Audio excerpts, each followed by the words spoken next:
All right, Shalom. First and foremost, we'll start off by giving all praises and glory and honor to Yahweh, Bahashem, Yahweh Shai, Bahashem, Harakah Kodash, and double honors to the apostles and elders of Great Millstone who well. Peace and blessings and salutation to the hopeful elect, the Bayath, Awadah, the house of David. All right, without further ado, just going to have you see this. I'm going to play you this video. It says nuclear arms treaty expires. And hey, man, listen.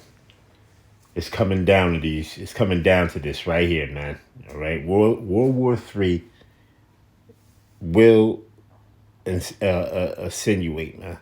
Okay. Now, we know, first and foremost, that Jacob's trouble, martial law, uproars of the people, all these things are going on around the four corners of the earth, man. All right, as this word becomes, the word of Yahweh Bashem Yahweh Shai becomes even more powerful and stronger as it's being spoken, right? Because, see, let me get you one scripture, right? Let me get you Jeremiah 23, right? And 29. You see? It says, "Is not my word like as a fire, saith Yahweh, and like a hammer that breaketh the rock in pieces?" You see? So the word of the Lord, the words of the Lord is fire, man. And it's like a hammer that breaketh in pieces, man. You see? So what we doing is, when we speak this word, it's fire, man. You see? The word of the Lord is powerful. Right? Let me get this here.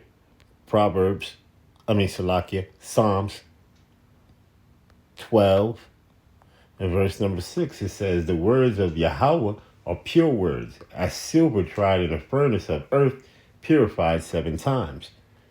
You see? All right, so let's, without further ado, let's play this here.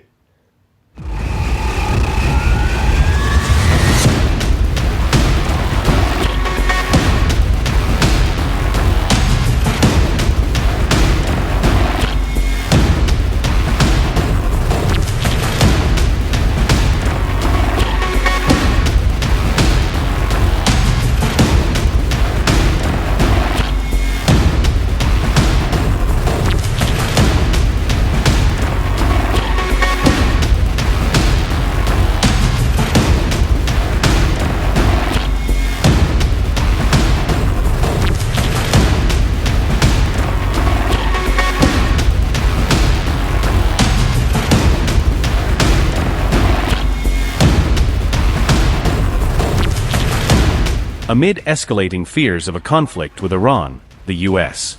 Air Force Global Strike Command has made a major announcement. The command said that it is prepared to load additional warheads onto Minuteman III intercontinental ballistic missiles, according to the war zone. The United States also intends to restore full nuclear capability to its entire fleet of B-52 bombers if the situation demands, the war zone reported. At present, the U.S. maintains 400 active Minuteman III missiles, each armed with either a W-78 or W-87 nuclear warhead, according to official reports. Out of the Air Force's total of 76 B-52H bombers, only 30 are currently configured to carry conventional munitions.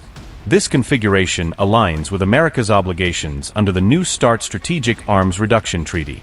The United States and Russia signed this landmark nuclear arms control agreement in 2010. The treaty set limits on the number of deployed missiles, bombers, and nuclear warheads allowed for both nations. However, the agreement expired on February 5 without any new follow-on deal to replace it. An AFGC spokesperson said, quote, "The conclusion of New START allows us to streamline our focus and dedicate more resources to our core mission, ensuring a safe..." You see, and this is all the spirit of Yahweh Bashem Yahweh Shai. Because we in the end. All right, we in the end of this man's kingdom. Right? Let's go here. Let me get this here, 2nd Ezra. Right? 2nd Ezra 6. Right?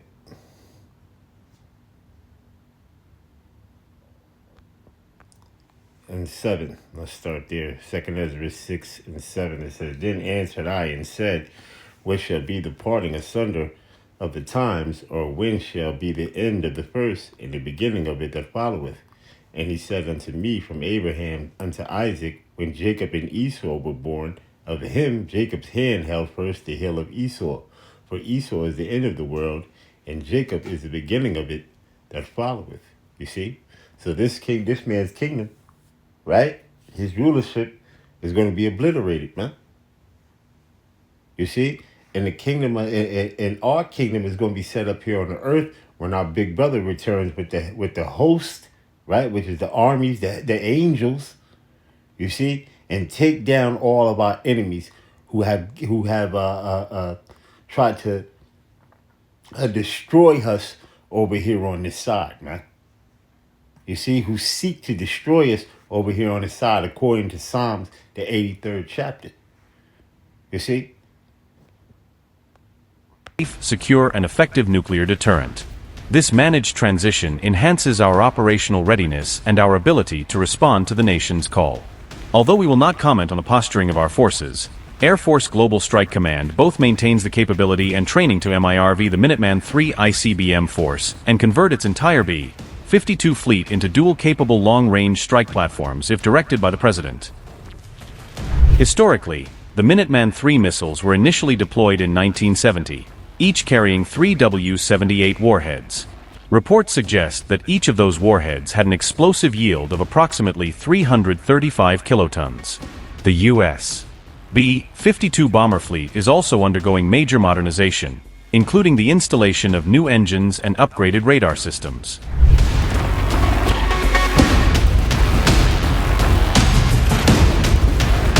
This strategic shift comes as the United States strengthens its defenses in anticipation of a possible confrontation with Iran. Reports indicate that Washington has ordered the deployment of the USS Gerald R. Ford aircraft carrier to the Middle East region. The Gerald R. Ford and its carrier strike group have been directed to move toward the Mediterranean Sea, according to defense sources. Officials said the addition of this extra carrier air power would give the United States more options to sustain air operations if a conflict arises. The USS Abraham Lincoln is already stationed within the U.S. Central Command's area of operations in the Middle East. Iran has warned that the presence of a second U.S. carrier in regional waters would represent what it called a definite step towards war, according to reports. Tehran has also threatened to close the Strait of Hormuz if the United States launches military strikes against Iran. A senior Iranian official stated that a war with the U.S. would throw global energy security into chaos. Approximately 1/5 of the world's oil supply passes through the Strait of Hormuz every day, reports noted. Any closure of this strategic choke point would disrupt global energy markets and cause a sharp increase in oil prices.